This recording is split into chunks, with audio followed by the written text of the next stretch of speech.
वालेकुम स्टूडेंट्स। आज का हमारा टॉपिक है इम्पोर्टेंस ऑफ वाटर। बोर्ड के पॉइंट ऑफ व्यू से देखें तो this is the long question, लेकिन इस लॉन्ग क्वेश्चन में बहुत सारे ऐसे सेगमेंट्स हैं जिन्हें कि हमें शॉर्ट क्वेश्चन के लिए भी प्रिपेयर करना है।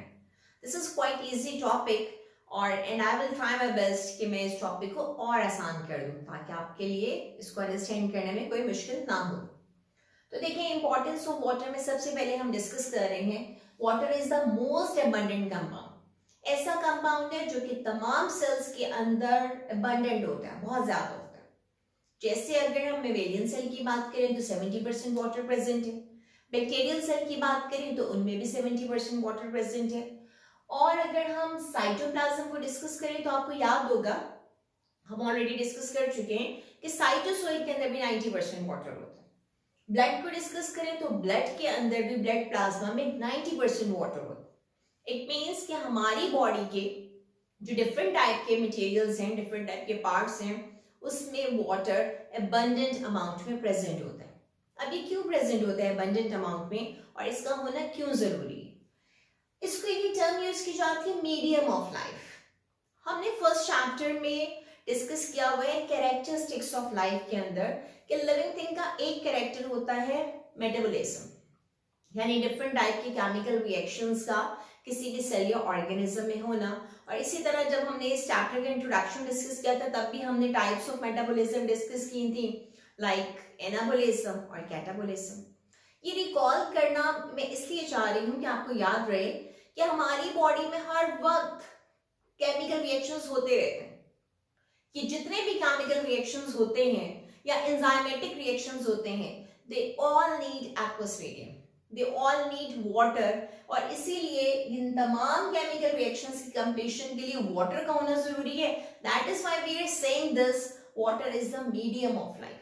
क्योंकि पानी नहीं है तो केमिकल रिएक्शन नहीं हो रहा, मेटाबॉलिक पाथवेज नहीं हो रहे, फॉर्मेशन या डिग्रेडेशन ऑफ मटेरियल नहीं हो रही, तो लाइफ भी एग्जिस्ट नहीं करेगी। नेक्स्ट हम डिस्कस करें अमाउंट ऑफ वाटर।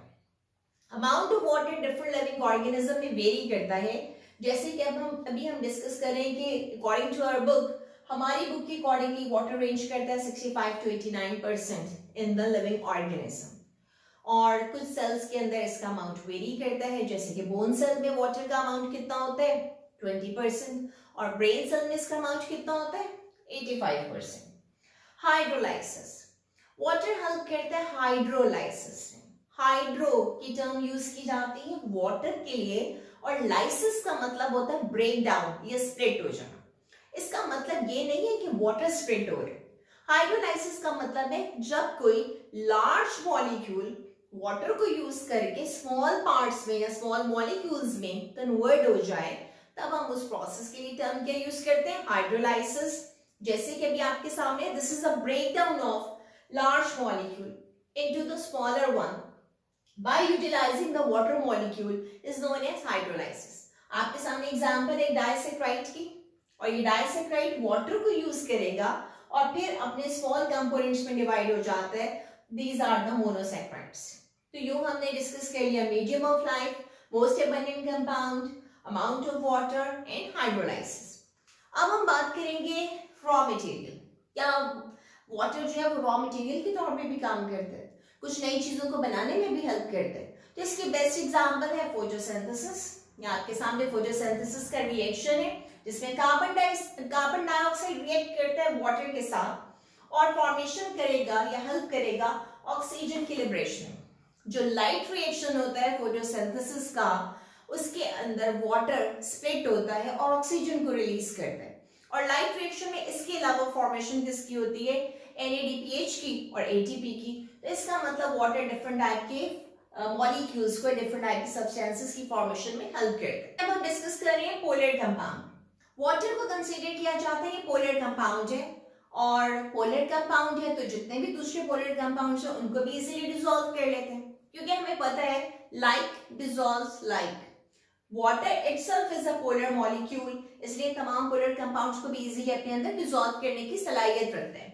वाटर के स्ट्रक्चर को अगर हम देखें, दिस इज द H2O, यानी कि एक ऑक्सीजन का एटम और दो हाइड्रोजन के एटम। अब देखिए ऑक्सीजन और हाइड्रोजन के दरमियान में जो बॉन्ड बनता है, this is the covalent bond. और आपको याद होगा covalent bond is form by the sharing of electron.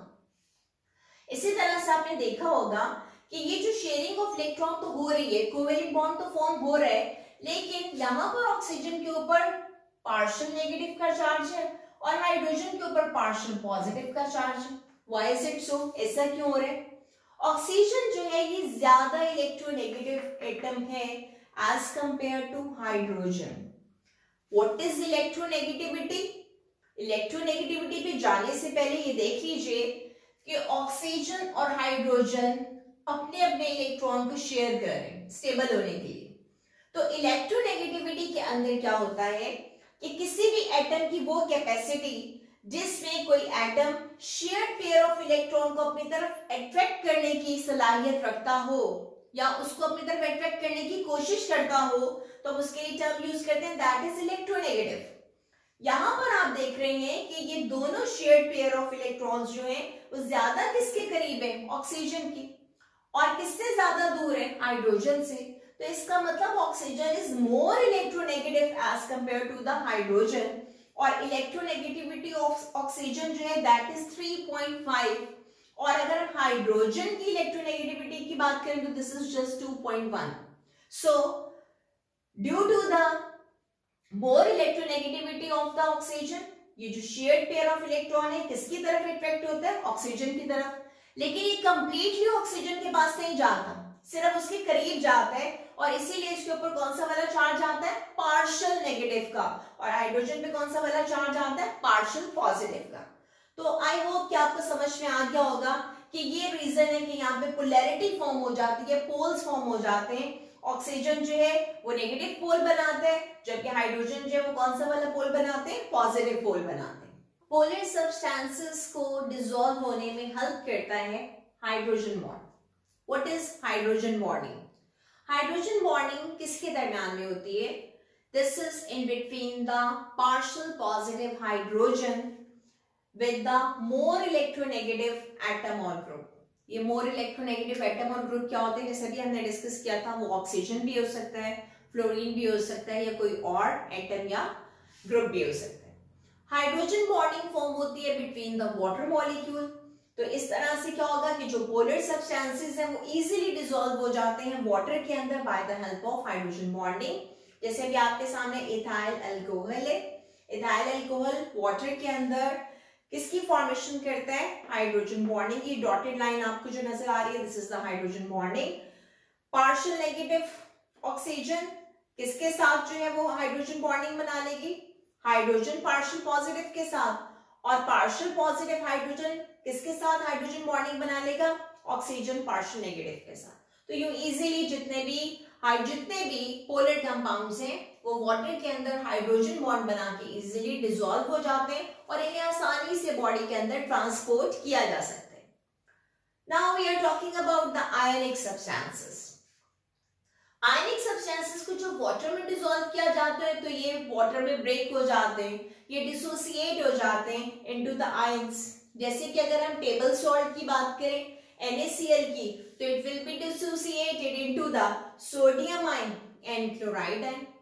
और देखिए जब ये सोडियम आयन और क्लोराइड आयन के अंदर डिसोसिएट हो जाता है तो होगा क्या कि सोडियम आयन जो है वो वाटर के किस पोल किससे सराउंडेड हो जाएगा? By the negative ion. और क्लोराइड आयन जो है वो किससे सराउंडेड हो जाएगा? By the positive ion. आप लोग देख सकते हैं sodium ion which is positively charged, water molecule में जो भी नेगेटिवली चार्ज एटम है जैसे कि ऑक्सीजन वो इसको सराउंड कर लेते हैं। इसी तरह से chloride is the negatively charge, water का जो पॉजिटिवली चार्ज पोल है जैसे कि हाइड्रोजन ये इनको सराउंड कर लेते हैं। यूं आसानी से क्या होगा कि आयनिक सब्सटेंसेस जो है वो इजीली क्या हो जाएंगे? They will dissolve in the water. After the ionic substances we are talking about the non polar substances. Non-polar substances which cannot be dissolved in the water, which are insoluble in water, like fats. इनका क्या फायदा है जब ये water के अंदर insoluble है? इनकी सबसे बड़ी इंपॉर्टेंस क्या है? क्योंकि ये वाटर के अंदर insoluble है तो ये तमाम सेल या बॉडी के स्ट्रक्चर्स में हेल्प करते हैं, उनको बनाने में हेल्प करते हैं। जैसे कि प्लाज्मा मेम्ब्रेन वाटर इनसॉल्युबल है, तो ये हेल्प करता है पूरे की पूरी सेल के स्ट्रक्चर की मेंटेनेंस के अंदर। इस तरह से हमारी स्किन जो है ये वाटर इनसॉल्युबल है, तो डेफिनेटली ये हेल्प कर रही है या बैरियर के तौर पे काम कर रही है। तो ये भी बहुत बड़ी एक इंपॉर्टेंस है कि कुछ ऐसे सब्सटेंसेस होते हैं जो कि वाटर के अंदर डिसॉल्व नहीं होते और वो हमारे सेलुलर स्ट्रक्चर्स को या बॉडी स्ट्रक्चर्स को बनाने में हेल्प करते हैं।